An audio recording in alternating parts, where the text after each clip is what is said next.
साडे मुतालिक आखते ने वहाबी ने, ये गुस्ताख ने, बेअदब ने, ये नबी नूं मनदे ही नहीं, ये अरवाह दे कायल नहीं, ये कब्रिस्तान नहीं जान देंदे, मर गया मरदूद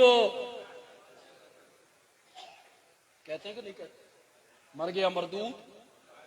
इनका क्या है वहाबियों का, दो बंदियों का, मर गया मरदूद, ना फातिहा ना दुरूद। उलमा मेरी बात को समझ जाएंगे, अवाम ना भी समझने ते कोई डर नहीं, मैं उन्होंने समझाना भी ये गल नहीं चाहता, लेकिन उलमा लज्जत लेंगे और फारसी जानने वाले भी लज्जत लेंगे। उन्होंने कहा मर गया मरदूद, ना फातिहा ना दुरूद।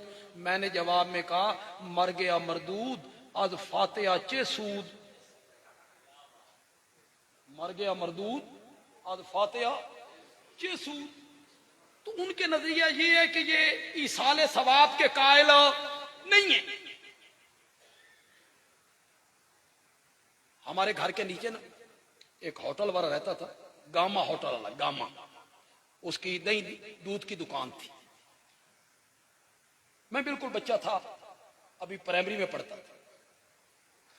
गामा बड़ा मीम शीन रे काफ पक्का। अब गामे के जो बेटे हैं ना दो, वो मेरे बड़े भाइयों के साथ खेलते थे, तो वालिद साहब के दरस में आके बैठ जाते थे। अल्लाह ने गामे के दोनों बेटों को मुवाहिद बनाया, बेटे मुवाहिद हो। गामा भी दूसरे रास्ते पे थे, गामे दा अब्बा भी दुए रात। तो गामे का जो बाप है ना, उसनु जदा पता लगा ना भी पोतरे वहाबी हो गए, तो एक दिन वो गामे को कहता है, गामा पुत्र हो, मैं मर गया ना ते मैंने यकीन है तू मेरा कोई दम दरूद फातिहा करेगा ते अपना आप कीती जाई। अब गामे के ज़हन में है कि ये इसके कायल, कायल कौन है? वो जो तीसरे दिन बैठे होते हैं गुठलियां लेके, सेब दे त्राए त्राए टुकड़े करके, अमरूद दे 16 टुकड़े करके बैठे होते हैं, शहरी बैठे होते हैं, ताजिर।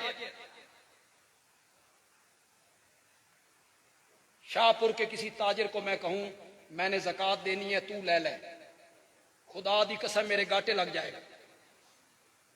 किसी ताजिर को मैं कहूं ना कि मैंने ज़कात देनी है, अल्लाह वास्ता देना, तू ले ले, वो मेरे गाटे लग जाएगा। तू मन अल्लाह वास्ता लेने वाला समझो, यहां ज़कात नहीं लेता, तीसरे दिन बैठ के तो बड़ा, वो क्या होता है, वो क्या होता है? अगर वो अल्लाह वास्ता नहीं तो सवाब कैसा? या तो कहना वो दावत है, जैसे बरादरी की दावत होती है, तो फिर मैयत को इसाले सवाब कैसा?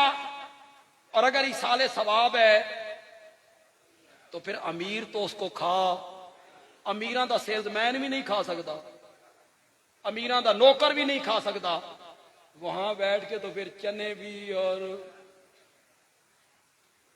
तुम इसाले सवाब के कायल।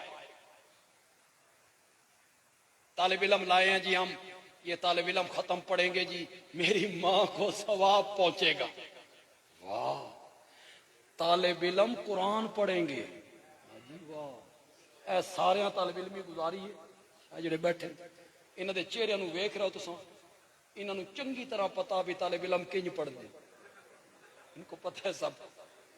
तालिब इल्म कुरान पढ़ रहे हैं तेरी मां के लिए। मां तेरी है कि तालिब इल्मा दी है? तालिब इल्मा नु की है तेरी मां जन्नत जाए या जहन्नम में जाए? तालिब इल्मों को क्या है? तालिब इल्म पढ़ रहे हैं जी मेरी मां के लिए, और तालिब इल्म पढ़ रहे हैं उस देख के लिए जो बैर पक रही है। तालिब इल्म वो खाने पीने के लिए पढ़ रहे हैं, नहीं एतबार आंदा तजर्बा करके वेख, तजर्बा करके वेख। एक मदरसे जा, तालिब इल्म लाया, खत्म पढ़ा, पानी भी नहीं पूछना, अस्सलाम वालेकुम, रुखसत कर दे। 15 दिन तू बाद फिर उसे मदरसे जा तालिब इल्म लैन वास्ते, जे तेरे नाल आ गए थे जाओ। तालिब इल्म पढ़ रहे हैं तेरी माँ के लिए। तालिब इल्म तो खाने पीने के लिए पढ़ती है। तो हमारे मुतालिक तो बहुत कुछ कहा जाता है। हम तो इल्जामात की जद में रहने वाले लोग हैं। चारों तरफ से लोगों ने टोपी हम पर फिट कर रखी हैं, चारों तरफ से। और हम, खुदा की कसम, जिस तरह कांटों में घिरकर गुलाब का फूल खिलता रहता है, हम भी मुखालफत में मुस्कुराते रहते हैं। हमें भी कोई परवाह नहीं, जो तुमने कहना है कहना। ये इस चीज के कायल नहीं है, ये इस चीज के कायल नहीं। हमारे मुतालिक नहीं कहा जाता। कैसे कैसे हमारे नाम रखे जाते हैं। कैफ ज़रबू कैफ ज़रबू लकल लमसाल। मेरे पैगंबर तेरे लिए किस किस किस्म की मिसालें बयान करते हैं। शायर है, शायर है, दीवाना है। तो हमारे मुतालिक भी तो कहती है ये मुनकर हैं, गुस्ताख हैं, बेअदब हैं। नहीं कहते। ये नबी को मानते ही नहीं है, ये नबी की अजमत के कायल भी नहीं है।